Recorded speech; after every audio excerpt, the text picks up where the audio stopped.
Bases dropped on a new soccer down here. Saturday morning Power Hour is live. Liverpool showed a lot of power 7 times with 7 goals this morning.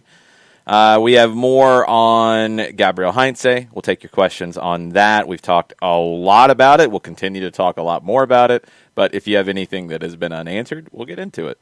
Louis van Gaal is linked to the Chile job. That's madness. And Concacaf Champions League semifinals tonight. Can Olympia be a plucky upstart and pull an upset against Tigres? And I don't really know who the favorite or underdog is with LAFC and Club America. We'll get into those as well. Where do you want to start, John? Oh, goodness. Well, I guess we continue talking about Gabriel Heinze. You give your thoughts, because I talked about it, let's see, an hour and then 2 more hours. I was going to say, add it up. And another, and I'm doing another. A lot. So what you think? I know it's a surprise because we didn't expect this to ever happen, but what's your thoughts? No, I listened to last night's show, and I guess what I'll do is I'll just put it this way. My biggest concern has to do with if there is a quote-unquote slow start, whatever that entails. And what's your concern about that? Well, no. It's No, I'm asking, like you say, it's your biggest concern. No, my biggest I'm getting to it. I'm saying it involves if there is a slow start. How the fan base will respond if there is a slow start. That is my biggest concern. How much patience will the fan base have if there is a quote-unquote slow start, whatever that entails? That's my biggest concern. Okay. Why is that? Just the patience level. I mean, we've seen on social media, and everybody's like, okay, well, we need a coach. Now we've got Heinze. Everybody's all excited about bringing in Gabriel Heinze. And now that Heinze is here, then what happens if the expectation that a fan has about what should be happening doesn't happen immediately, even though we know that this is going to take time and it's going to take patience, and there's going to be a growth and an evolution here. What's the patience level? What's your markers? And if your markers aren't hit, what's your level of impatience, I guess is what I'm getting at. Impatience? Well, just, if your markers aren't hit. I know impatient. I didn't know if impatience was a proper term there. Yeah. So just the level of patience for the fan base, if your markers aren't hit, and I'm using air quotes all through this for those not watching on the Twitch pitch. So it's a lot of air quotes. It is. It's like that's my biggest concern, is that if the markers, in quotation marks, aren't hit at a certain point, in quotation marks, what then happens to the fan base if there's a slow start? That's my biggest concern. Well, then I will continue to quiz you. What are the markers? Or what should the markers be? What the markers for me would be is just a continued evolution of growth and understanding of the system. Yes, the results you're going to see results that will give you the highest of highs, and I'm sure that there'll be ones that will give you frustration, I'm sure. Like there'll be some coulda, woulda, shouldas, I'm sure, early on in the year. And for me, it's just just be patient about growth and evolution by the time you get into the playoffs, because the playoff structure, it's not just one dude gets into the playoffs. But hold on. No, you can't jump out of that fast. You said markers.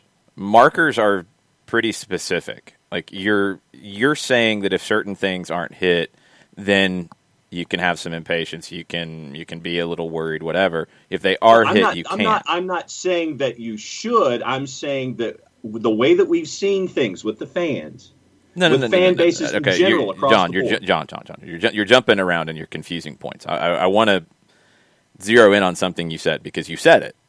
The markers that are showing the progress. Because you can talk progress all you want and say progress and progress. How do you define it? That's the point, because if we're going to have this conversation, we've got to be more specific, because I believe that the expectations from fans are win day one. I might be wrong. I hope that there's a little more to it than that. Yes. But I think what we saw with Frank DeBoer, it was if wins are not there day one, that's a problem. Secondarily, with Frank DeBoer, we saw that if goals were not there day one, there was a problem. Okay, let's take that over to Gabriel Heinze coming in. Let's look at what he's going to be wanting to do, because progress is an important thing here. Progress for me is over the first half of the season.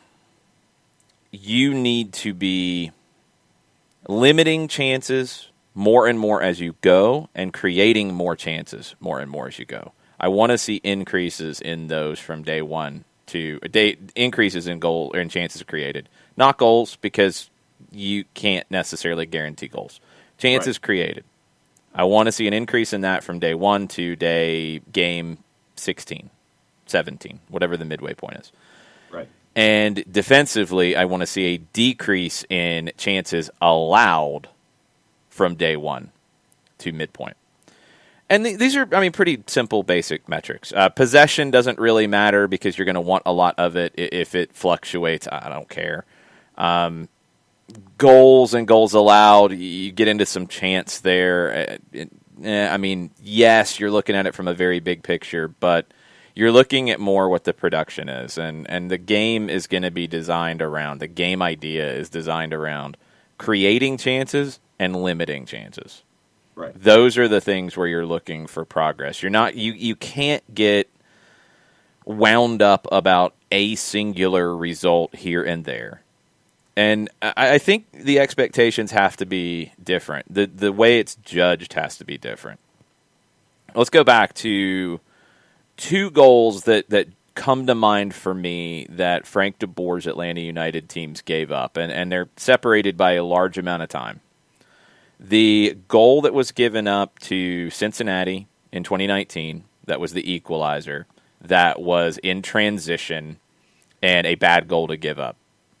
The goal that was given up in transition against the New York Red Bulls at the MLS's back tournament. Both are transition goals that were given up by Frank DeBoer's teams.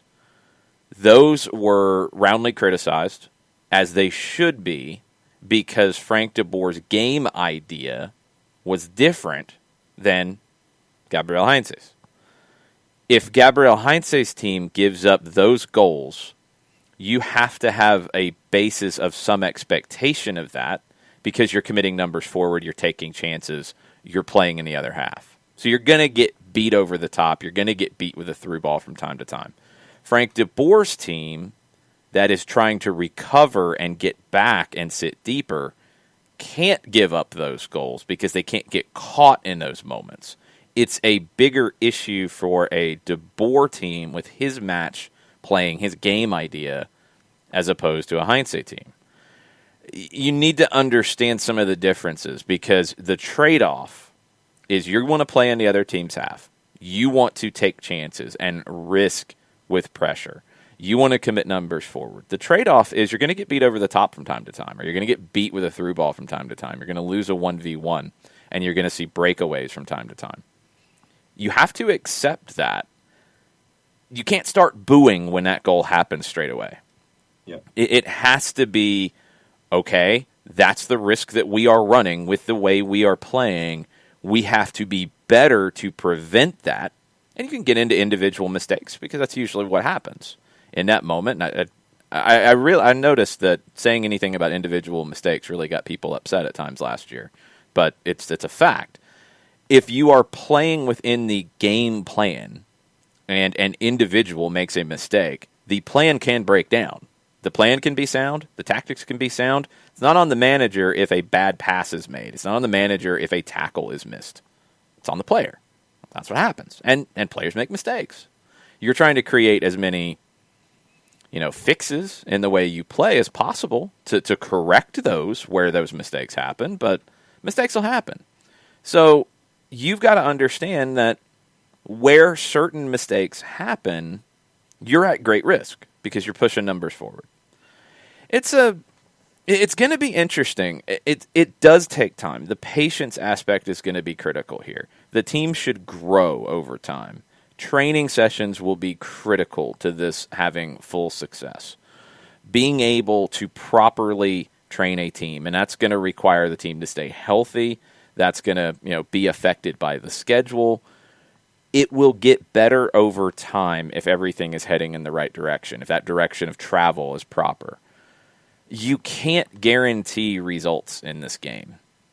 You can't. You can buy the best players. You can play a wonderful match. And you can hit the post 6 times and the opponent can score one deflected in off of a no-hoper and beat you 1-0. That happens. It is about the way you play. And that is the theory that Gabriel Heinze will subscribe to throughout. He is not going to get hung up on a result here, a result there, a goal here, a goal there. It is about the way the team plays. That's gonna cause a bit of a shock in some of his comments before games and after games to people. And people will get upset if he doesn't say, well, we should have won, the classic comments. He's not going to say that, and he's not going to look for a plan B, and he's not going to change the way he sees the game. He is going all in on the way he sees it. Will he tweak aspects? Yes. The team won't look the same every day. You'll see lineup changes. You'll see a team that looks a little bit more like 3 in the back as opposed to 4. If the other team's playing 2 up top, you need 3 in the back. That's just common sense. You will see players in different positions because positions don't necessarily matter here. It's all about the movement. It's all about the recovery. It's all about the transition. It's all about the switching. You have to look at how you judge the game just a little bit differently. That's the trade-off. And everybody, for the most part, has said, we want this style. This is what we want. Even the aspects of what people look back at with Tata Martino and look back at fondly are related to this. It is about we want this kind of game.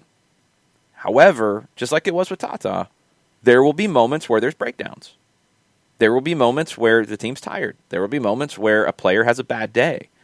There will be moments where you outplay a team thoroughly, but you still lose. These things will happen, and you have to be ready for that. And you can't jump the gun because this is a project.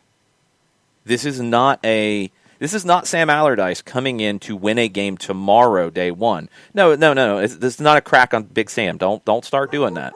This is about Sam Allardyce is a short-term manager. Yeah.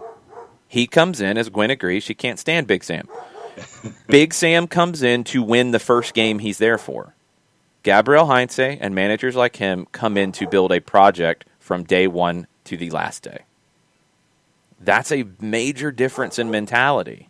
And I hope that that's understood. And we'll keep talking about it. And we'll keep answering questions to try to explain more of it so you kind of know some of the things you're looking for.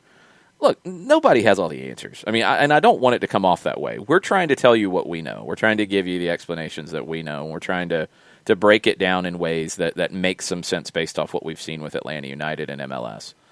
Nobody out there has all the answers to this except for these managers who live and breathe and analyze and study and put in so much work to build this idea of play. Bielsa, Heinze, Sampaoli, Becasese, Tata Martino. That style is so involved and so deep, and everybody has their spin on it. I think what I'm really curious to see is Gabriel Heinze's spin on it up close with a team day after day after day in a league that has never truly had somebody with the amount of talent and with this idea of how to play. Matias Almeida's teams are similar, but he hasn't had the talent to compete with some in the league. Atlanta United will have the talent to compete with anybody, and they're going about playing in a very bold way. It's exciting because you see a lot of times teams that have money and have the resources that Atlanta United has take the safest route. Sign the best players, play a way that guarantees the most results. That's it, because it's about wins. It's about trophies. It's about that here too. But they're trying to get there in a very bold way. And it's exciting. It's really exciting. It does have risk, but it's really exciting because they're not just taking, and it's not a knock on him as a coach, but we talked about it when Javier Aguirre's name came up. Javier Aguirre is a very accomplished manager. Miguel Herrera, very accomplished manager. Two guys that, they take top players and they win games because they're usually at top clubs. They're kind of chameleons with their tactics. They can adjust based off the teams that they have. Carlo Ancelotti, same thing. But do they have a bold idea of the way the game should be played? No, they're there to win games. That's what big clubs typically do. This is not that. This is taking somebody who has a very strong way of seeing the game and imposing that on a team that will have as much talent as anybody in the league and say, we're going to do both. We're going to win, and we're going to do it with a philosophy, a style that is pushing the game forward. It's a bold move. It's exciting. Yeah, and to the other half of the question that you posed last night, with this team playing as boldly as they are, I'm looking forward to seeing players unlock in this system. I'm looking forward to seeing what Jurgen Damm can be. Looking forward to, and we know we saw flashes against Club America, how much of a bad man Marcelino Moreno is. I'm looking forward to seeing what Marcelino Moreno can do in this system. Looking forward to see what Joseph can do with this system, because we've mentioned that Gabriel Heinze has not had a player like Joseph in his previous stops. So there are all of these guys that I'm looking forward to seeing, Franco Escobar, Miles Robinson. How are they going to be in this system? How do they get to play boldly with Heinze here? That's what I'm looking forward to the most, is seeing the unlocking and the evolution of guys like that. I think one thing a lot of people are zeroing in on, he's going to add all these players to the roster. No, I don't think that, and I don't know why that's the case. He hasn't done that anywhere he's been because he hasn't been at clubs that's been able to do that. He doesn't have that history. Marcelo Bielsa didn't really have that history either. Marcelo Bielsa didn't come into Leeds and demand 10 transfers. He took what he had and he worked with it. I mean, I'm still blown away. I think it's one of the more underrated things in England this season, even the last couple seasons, is a guy like Ayling. Yeah. Ayling had no CV of any kind of importance. Bristol City? Yeah. And he's... God, I love watching him play because he fits the style so well and because he has soaked it up so well. I don't think it's about going out and getting 10 different players. I think there's one, and we've talked about it, the 6. I think that's a very important role. And if Almendra is that guy, then that makes sense. That fits. You got to kind of rehabilitate him a little bit and get him back into form because he hasn't played in the calendar year, but you can do that. And you've got other players who can play it and cover, and you can make all that work. But you don't need to go get 5 players. I think it's 1. Maybe a different kind of winger if you want an additional option out wide, but that's about it. It's not this overhaul, and I don't know where that's coming from. It's come up on the Twitch pitch as the conversation's really good with all you guys. I love that you guys kind of go into different tangents on it. It's great. The conversation came up about Guillermo Barros Escaloto, and when his name popped up in 2018. That is the kind of hire that an LA Galaxy makes and made, and what Atlanta United has shown with really all of their hires. They're not going to go for the guy who has just won things because he's had talent and doesn't leave anything behind. You went and got Frank de Boer because you expected him to have an imprint on the club. And I think he did. I don't think he had as strong of one as you hoped. The results weren't there to back it up in 2020. There was also other breakdowns, but the imprint of Miles Robinson's development, the imprint of being more comfortable with playing young players, that was something that was needed because that wasn't really Tata's purview, and you accomplished it. Now you're going further down that road, but you're also going further down the more progressive play style with Gabriel Heinze. Frank de Boer was less progressive in terms of inviting risk than Tata Martino, who was pretty pragmatic at times. Gabriel Heinze is the most progressive of the three in terms of taking chances. So you've furthered that idea. You're furthering the playing the kids when they're ready idea. You're not just accepting we're a big club, we can go spend, and we don't really have a way to define us outside of we're big. Real Madrid, huge club, wins all kinds of things. Why? Because they have a ridiculous amount of talent typically. They will adjust. If they have a manager like Jose Mourinho, okay. If they have a manager like Carlo Ancelotti, okay. Zidane's not really known for any like big tactical situations. Okay. They get a bunch of talent, and they make the most of it. It's man management. Barcelona, different. And when Barcelona has gotten away from that, they've struggled because they have an identity. And when they get away from that identity, they struggle.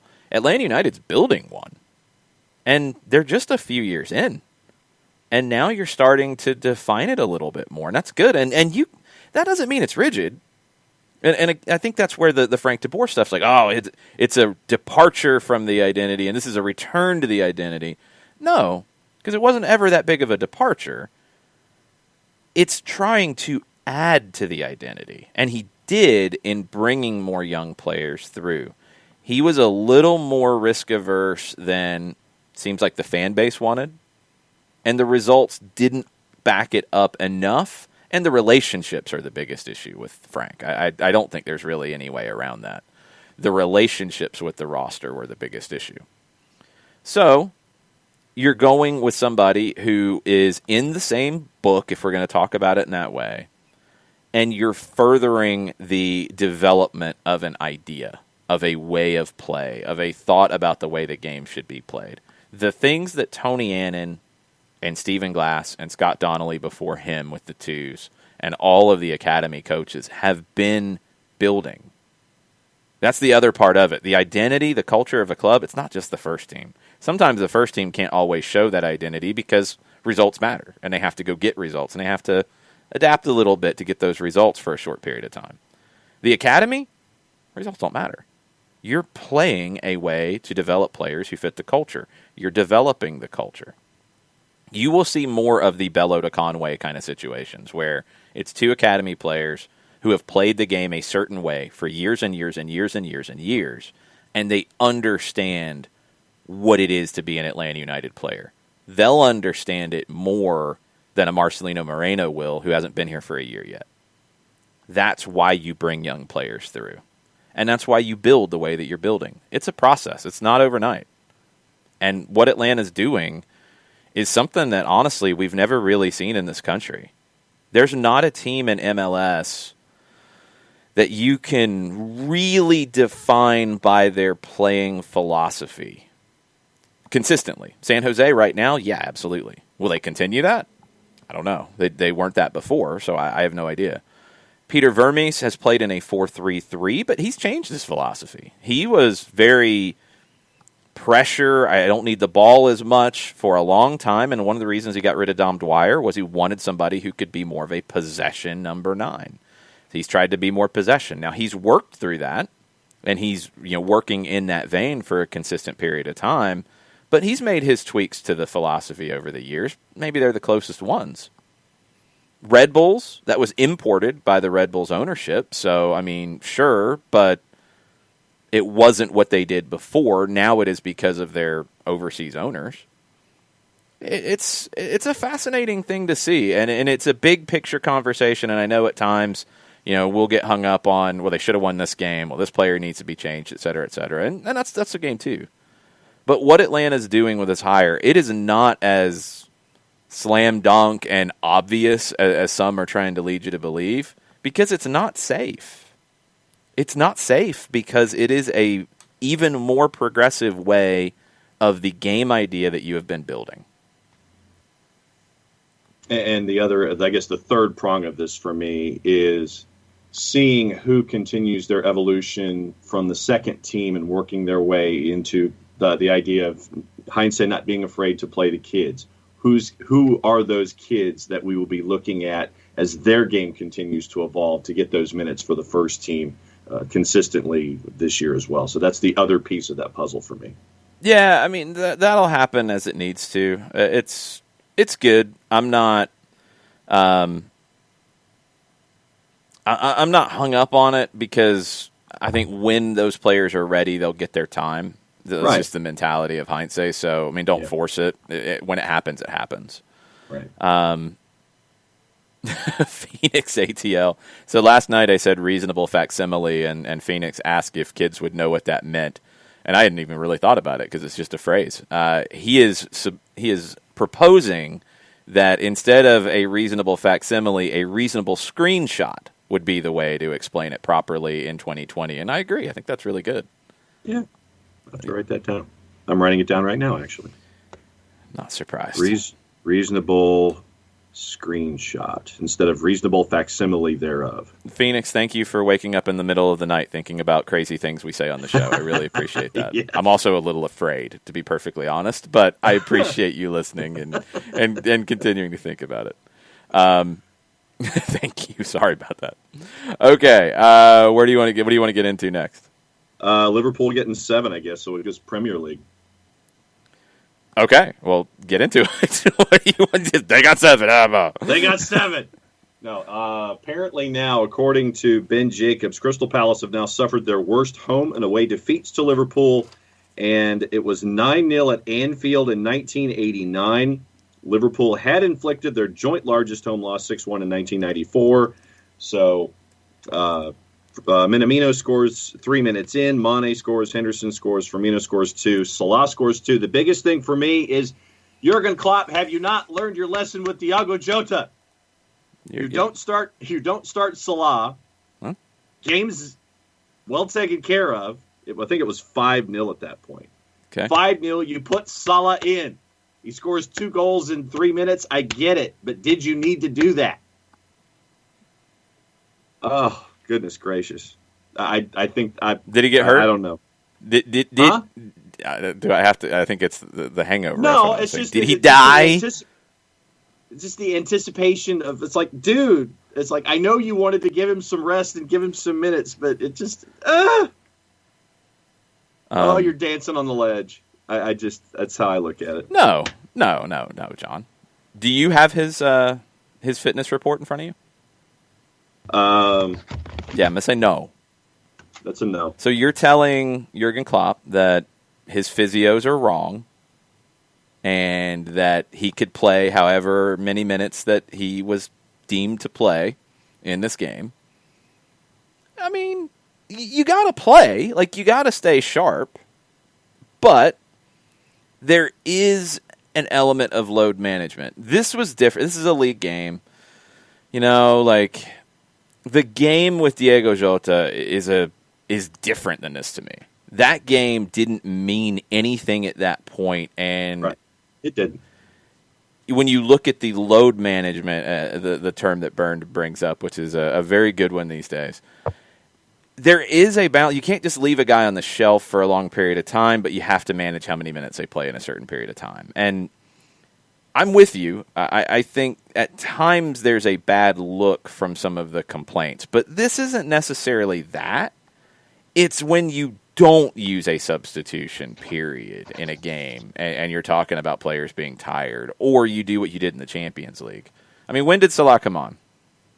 I think it was with 20 minutes to go, but I'll double check it. He played 20 minutes. I mean, that's nothing. That's nothing. That doesn't bother me. I mean, he scored 2 goals in a game that didn't matter, but you know, the question would be more for Crystal Palace being angry because, we already have 5-0 and you put in Mo Salah. Like, what are you doing? Why are you mean to us? That's a you problem for not stopping goals.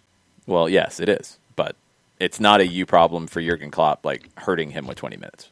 That's all I think. Crystal Palace is Crystal Palace. I mean, I'm not exactly blown away by these guys anymore. 7-0 for Liverpool.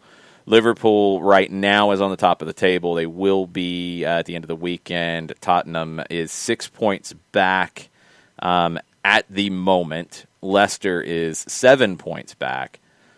Southampton is in 4th on 24 at the moment. And Manchester City is on 23. That is including current results, I believe, which is Manchester City 1-0 over Southampton. Yeah. Gwen's a big Raheem Sterling fan. Very happy about his 16th minute goal. Yes. So just I admit I'll stipulate that it rubbed me the wrong way. But why did it rub you the wrong way? That's the part that I don't get. He played him 20 minutes. Yeah, but it's like 20 minutes. The game was 20 minutes. The game was already in the bag. So you don't have exercise if the game's in the bag? Isn't that what the touchline's for? You really think that jogging up and down the sideline is the same as playing in a match? No, I know it's not. Okay. Not going to let you get away with that one there. Come on now. No. So. Yeah. I mean, Martha says Salah was pretty low-key on those goals, no celebration. Yeah, I mean, you're getting a run out.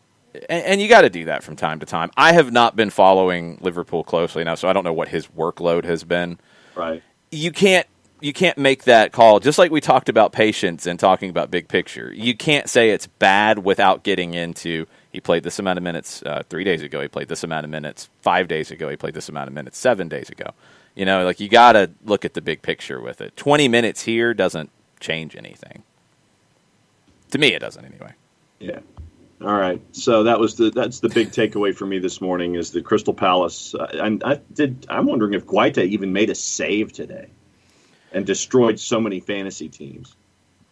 Was he on your fantasy team? Is that why you're upset? He wasn't on. No, he has been in years past, but he has not. He was not this season. That sounded like a fantasy soccer owner who was very upset. It was in years past. It was, but that was just a flashback for me because I've had Guaita on my team in years past. I do not have him on my team this year, and no, I did not start him. And you were very rude to Guaita, who had one save on the day. Okay. 8 shots on target. He made one save. Okay, so that's a save percentage of 125. Jason Nick said, saw some comments from Salah about La Liga teams, probably just Twitter noise. I'd love the Liverpool perspective on this. I think Ragamuffin's hanging around.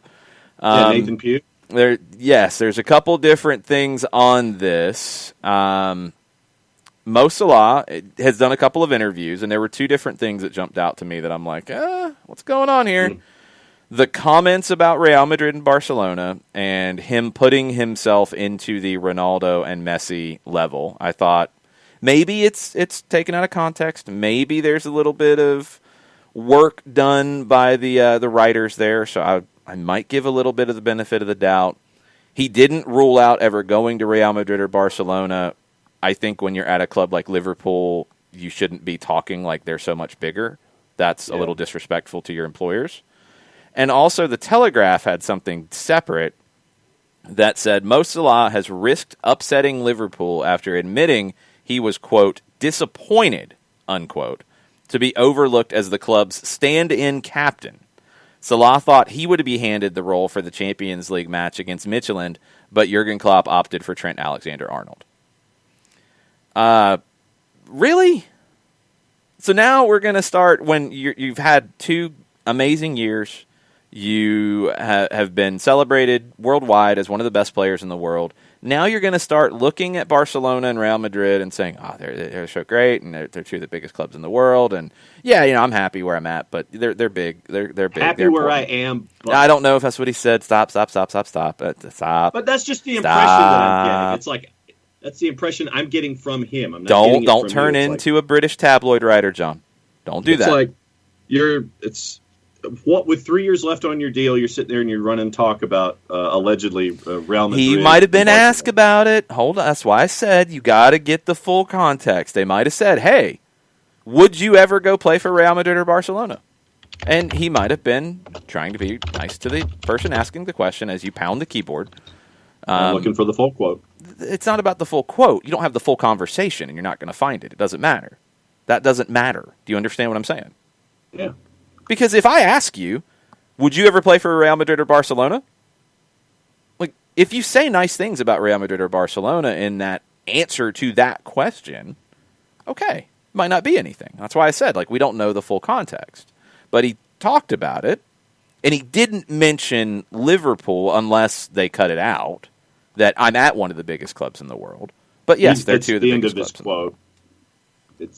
The end of his quote, he says, from AS, I think Madrid and Barcelona are 2 top clubs. Who knows what will happen in the future, but right now I'm focused on winning the Premier League and the Champions League with Liverpool again. That's not what I'm saying. Go back and read it again. I think Madrid and Barcelona are 2 top clubs. Yes, which is accurate. Yes. Who knows what will happen in the future? But right now, I'm focused on winning the Premier League and the Champions League with Liverpool again, end quote. Did he say Liverpool's a top club? That's what I'm saying. He separated, and it could have happened in a conversation. It could be taken out of context. You're not getting the full conversation. That's why, you'd like the quote to include, but I'm at one of the world's top clubs or something like that. It happens, okay. This whole thing about the captain thing feels really dumb. Like, it's a stand-in captain in a game that didn't mean anything. Like, why are you even talking about being disappointed in that? I don't think that's taken out of context. To say the word disappointed in that context, it's not a good look. It just isn't.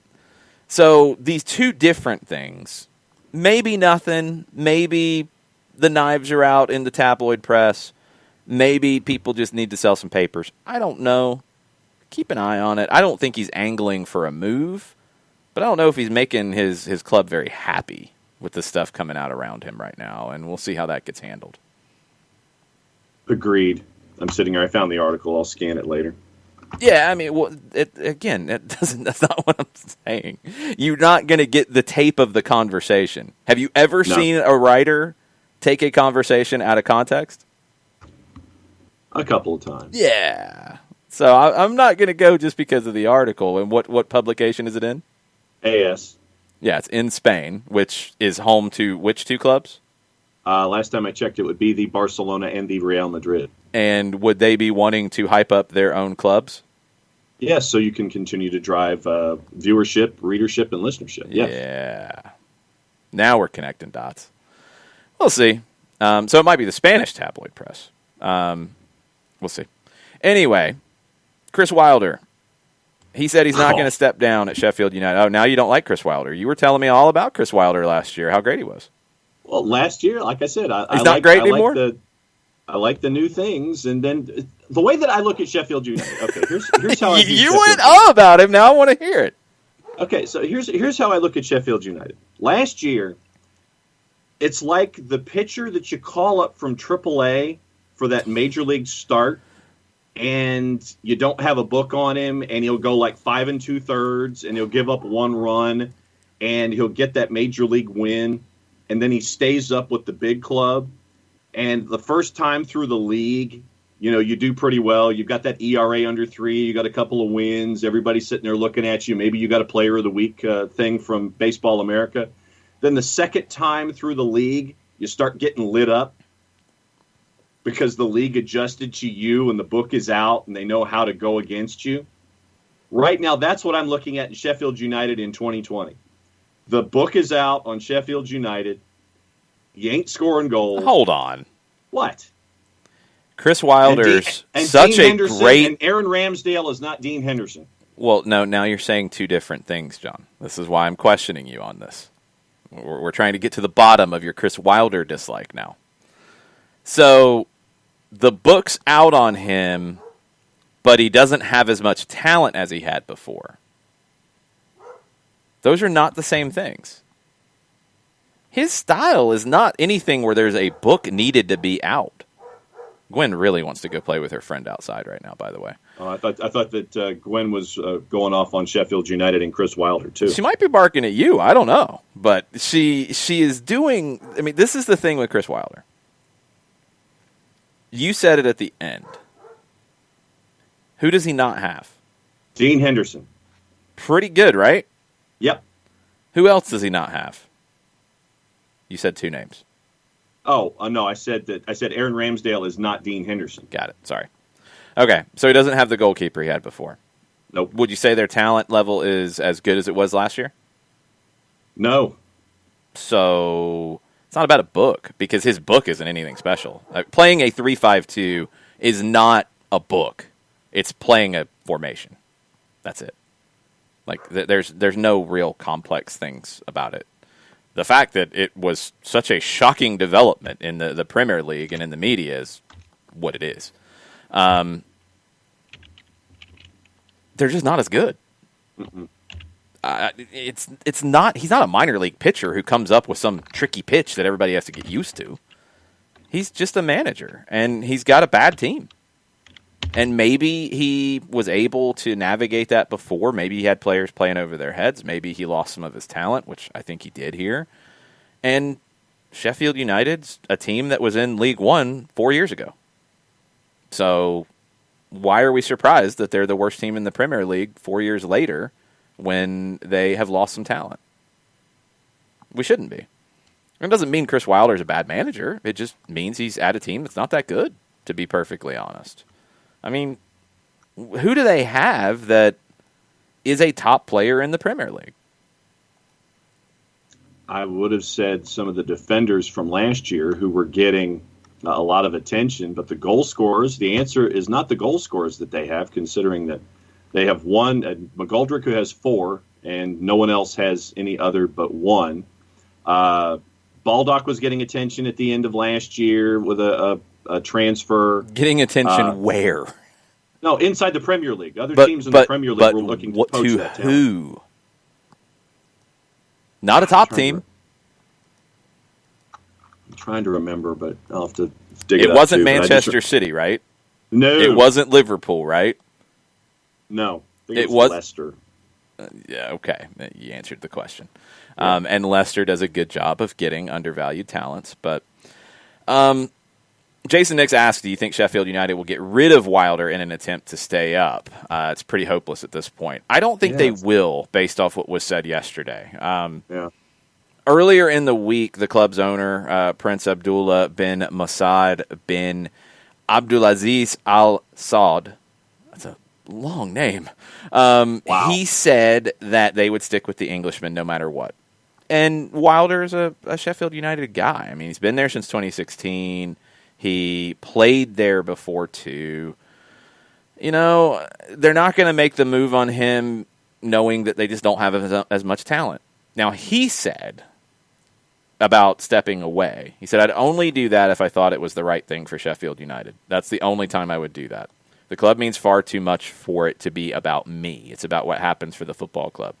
Whether the people above me give me their support or their decisions, I understand and respect that. But I'm working away, as seen in last night's performance. There's still plenty of heart and spirit in the group. And there is. I mean, they fought with Manchester United. They made that a difficult game, but they're just not that good. No. I mean, David McGoldrick is not going to go play for any top team in the Premier League. And he's one of their top players. That's just... That's the facts. If you don't have enough talent, you can't compete. I mean, you tell me, you watch more of the Premier League than I do. Mm-hmm. Sheffield United, West Brom, Fulham, Burnley. How big of a difference in the talent on those 4 teams is there? Not much. They're literally, to me, they're a group. Fulham, literally, the thing that sets Burnley apart for me from the 4 is Mark Pope and net. Okay. And that's, I mean, and that can help you out. And, you know, right now, Burnley's got the least amount of goals allowed of the 4 at 18 to 22 for Fulham, and then it goes up from there. And I think that might help Burnley over the 3. Burnley didn't replace their goal-scoring talent last season. They didn't spend any money with the funky transfer windows and all of that. They didn't get the contracts renewed when the season kicked back up, so they were offensively challenged after July 1st, and they didn't replace it. They're looking to replace it, hopefully, if the new ownership group comes in time for the January window. That could set them apart. But I just look at Fulham, West Brom, and Sheffield United as this group that I don't see going any further than where they are. If anybody escapes, it's Burnley. Yeah, I think Burnley's got the opportunity to add some more talent, and they're in the higher position, so they should be the one that escapes. We'll see if Arsenal falls into that. They go to Everton at 12:30 today. Newcastle hosting Fulham at 3 o'clock. Manchester City 1-0 up on Southampton. Game is getting heated, according to Sean in the Twitch pitch. I've got Barcelona and Valencia up, and Valencia just took the lead on Barcelona 1-0. A nice header off of a set piece from Diakabi. It's been all Valencia in this game so far. 6 shots to 1. Barca's had the possession, but it's only had 1 shot.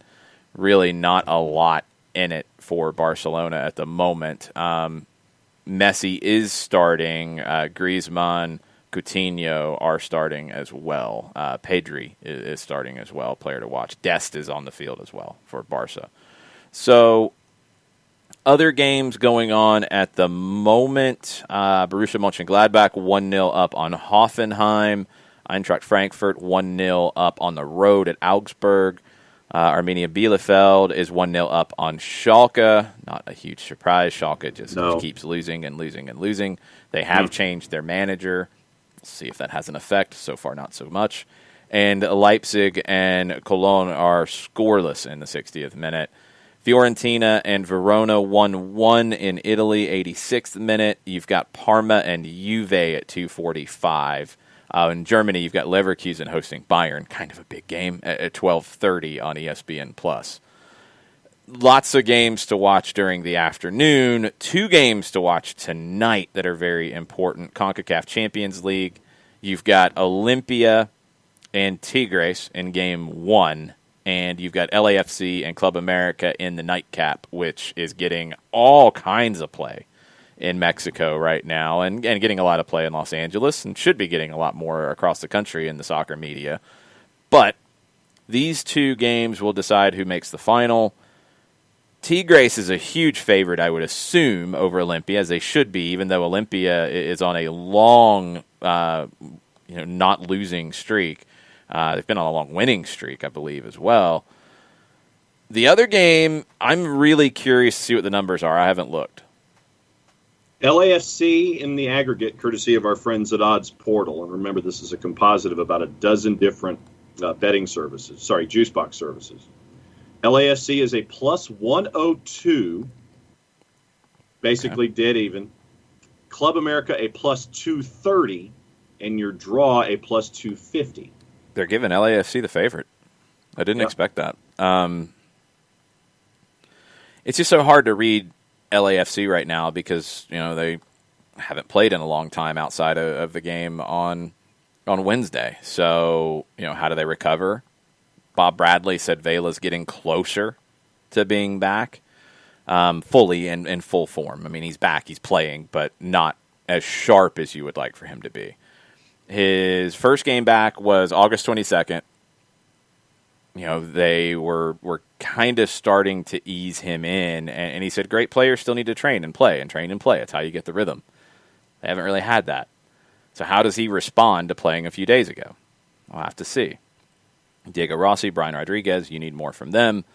It'll be a tough game. It'll be a fun game to watch. I think it'll be an intense game. There's a lot of pride on the line with both of these teams. Club America is getting a ton of pressure right now in Mexico City. Joe Bost has issues pulling for LAFC. I understand that. I am pulling for a good match. I'm pulling for an entertaining match. I have issues pulling for LAFC. It would be good for the league if they won.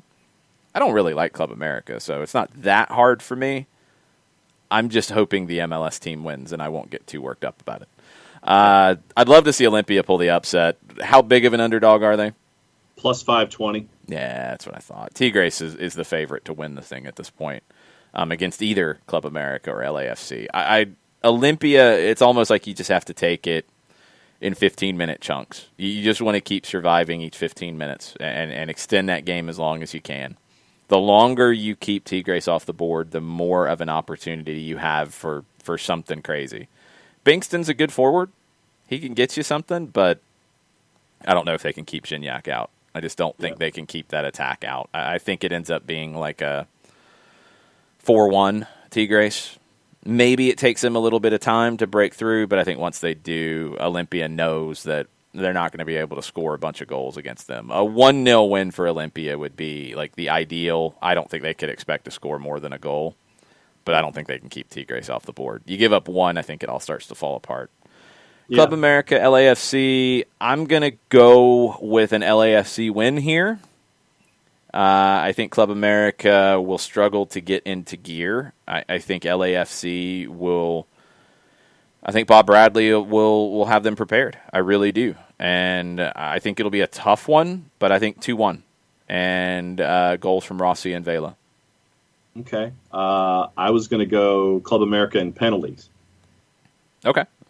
And so that was my gut. I figure that it's going to take a while, and you mentioned getting the engine warm for Club America. I figured that they come up with an equalizer, send it to penalties, and win it in penalties. So 1-1 and then penalties? Yeah, 1-1 and then penalties. Tancredi Palmieri, did you see this about 20 minutes ago? I did not. What did he have to say?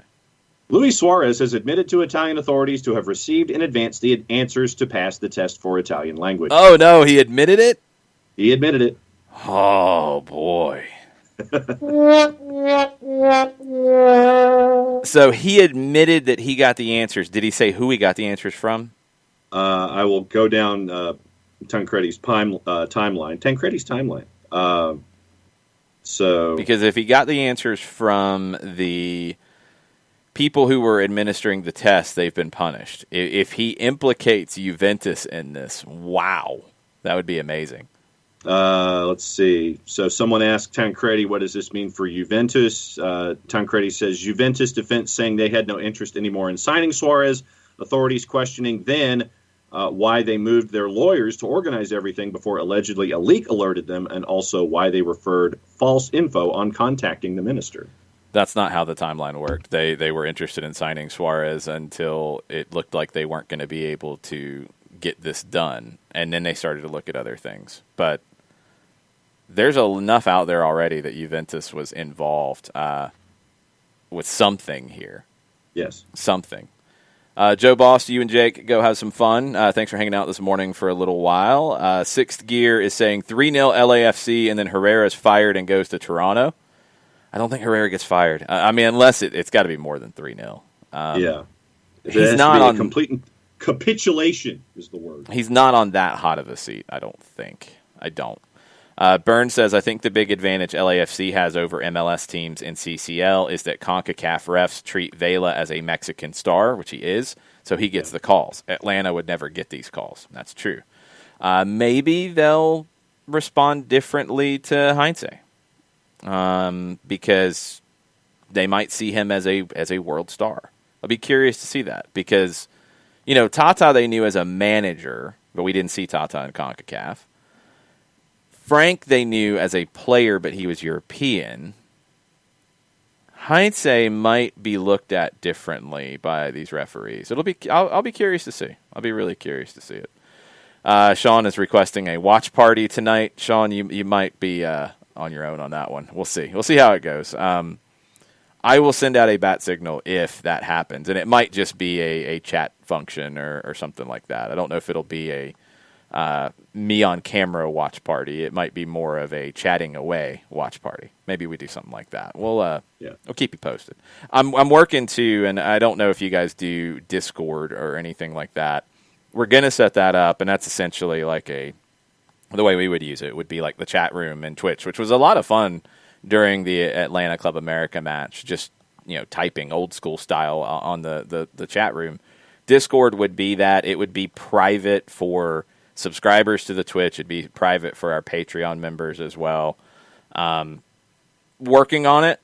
I don't know if I'll have it up and running by tonight to use that for this kind of a chat, but it will be something that we'll do where we don't maybe have a watch party. It'll be something that everybody can go into, and we can set up a room for people to watch games and comment and share videos and stuff like that. So stay tuned. It's coming. No Zoom call. No Zoom call. I hate Zoom. No Zoom calls. Byrne says, Pitti, who's a South American star, got kicked all over the field in Mexico. No calls. Vela gets the soft pens all day long. Good shout. That's true. I wonder if Heinze will have a different effect. I do. We'll see. I don't know for sure. It's something that does have to change. There is a lot of deferential treatment to the big Mexican stars, although it depends on who the referees are, because there's some referees who are very anti the Mexican teams. I think it's the Guatemalan referees generally who are the hardest on the Mexican teams.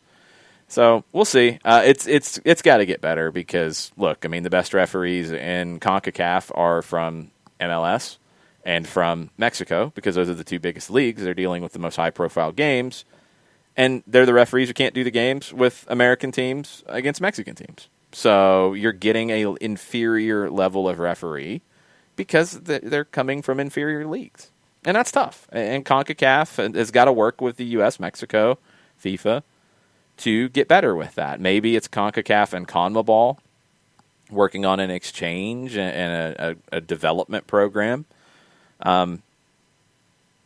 Something. It's hard. I mean, CONCACAF's a tough confederation because you've got, two powerhouses and then you've got some really small leagues.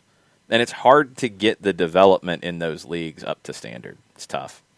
A couple more questions as we wrap. Sean that wants to know who Gwen has tonight.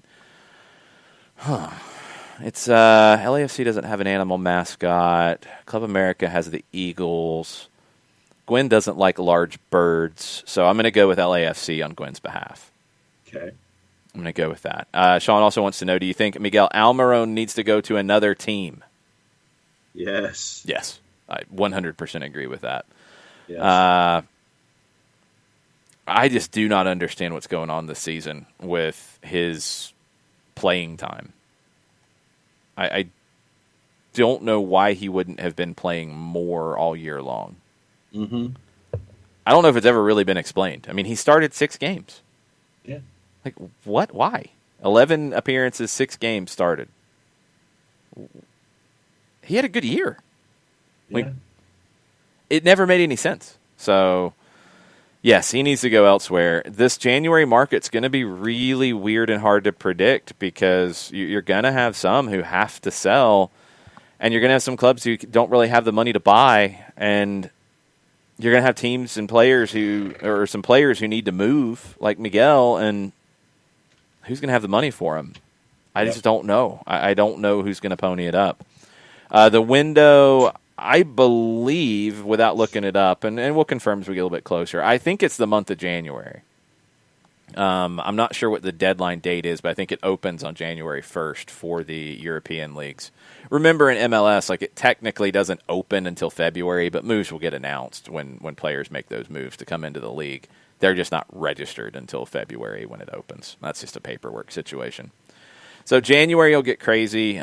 Next couple weeks, we'll kind of look at some of the different leagues and some of the different teams and try to figure out who might be active, who might not, who's going to be struggling, who has to sell. Barcelona, but they can't until they have a president. All that kind of stuff. So it'll give us a lot of things to talk about over the next couple of weeks. I'm sure we'll get more into Gabriel Heinze. I'm sure we'll get more into MLS moves because you'll get more of them. LA Galaxy, according to Grant Wall, are very close to hiring Greg Vanney. According to Jeff Carlisle, Dominic Kinnear still in that mix, along with a couple others. So maybe it's not quite as done as we thought. We'll have to see. Toronto, haven't really heard a whole lot. DC still hasn't hired anybody yet. Atlanta does. They have somebody now, and we have plenty to talk about on that front. So stay tuned to @SoccerDown here on Twitter, @OSG Nelson. Follow him so he can figure out his Twitter situation. Yes. One day. @Longshoe for me. And we'll be tweeting all weekend long about things and maybe chatting as well. And we'll be back on Monday for Monday is not normal. It's 8 to 10 on Monday. So we'll be an hour early. John will probably be half asleep for the first hour and a half of the show. Pretty much. Because it's usually the first 30 minutes of the show you're half asleep anyway. So it'll be an hour and a half this time. Then we're going to leave you at 10. You will go to 92.9 The Game and the radio.com app and listen to the press conference virtual with Gabriel Heinze. And then you will come to facebook.com after the press conference, facebook.com/929 The Game for a stoppage time edition to wrap up everything from the press conference, and I'll take you up to 11 o'clock. And then soccer over there in the evening. So that's your Monday. Hope you enjoy the rest of the weekend. Mucho platiel. Mucho platiel.